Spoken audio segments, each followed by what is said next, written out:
The sheer physical diversity of France would be hard to exhaust in a lifetime of visits.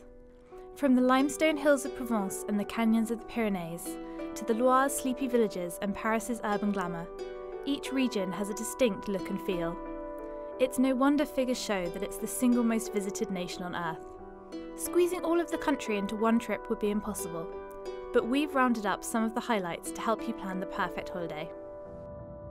The River Loire is lined with gracious châteaux, but we think Azay-le-Rideau is the most staggeringly impressive. Dom Pérignon is the most famous, but there are plenty of other bubblies to try in the cellars of Epernay's Maison.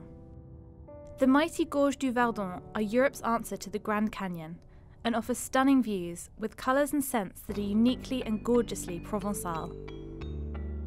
Some of France's best beaches are found on Corsica, with its white shell sand and turquoise water. Bordeaux was the principal English stronghold in France for years, and is still known for its refined red wines. Located in the heart of the laid-back left bank, Paris's most beautiful park, the Jardin du Luxembourg, is the ideal spot for relaxing.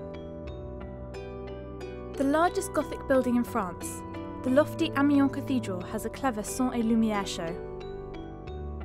The Palace of the Louvre cuts a grand classical swathe through the centre of Paris, and houses what is nothing less than the gold standard of French artistic tradition.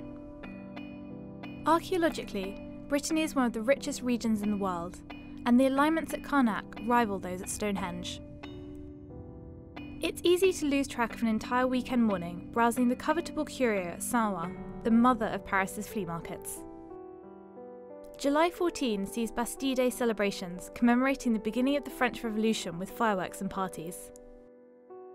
Cycling is an ideal way to explore France's scenic backroads, and there are some great long-distance cycle routes like those that lace the Alps.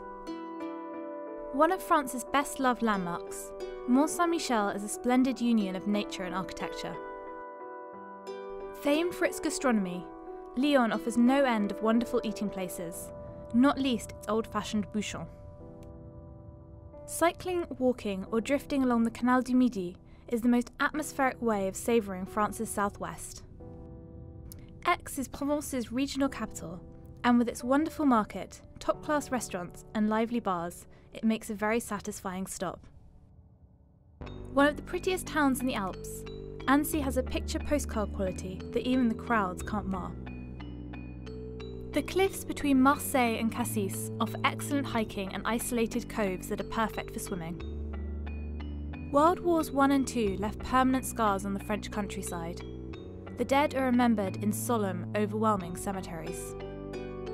The gaunt Cathar Castles are relics of the brutal crusade launched by the Catholic Church and northern French nobility against the heretic Cathars. The 70-metre-long Bayeux Tapestry is an astonishingly detailed depiction of the 1066 Norman invasion of England. The most impressive prehistoric art in France is found at Lascaux in the Dordogne. These paintings are some of the oldest art on Earth. Arguably France's most dramatic and demanding long-distance footpath, the GR20 climbs through and over Corsica's precipitous mountains. The fantastic Gorges de l'Ardèche begin at the Pont d'Arc and cut their way through limestone cliffs before emptying into the Rhône Valley. So atmospheric is the medieval fortress town of Carcassonne that it manages to resist relentless commercialisation despite summer's onslaught of visitors. Provence's hilltop villages attract visitors by the score.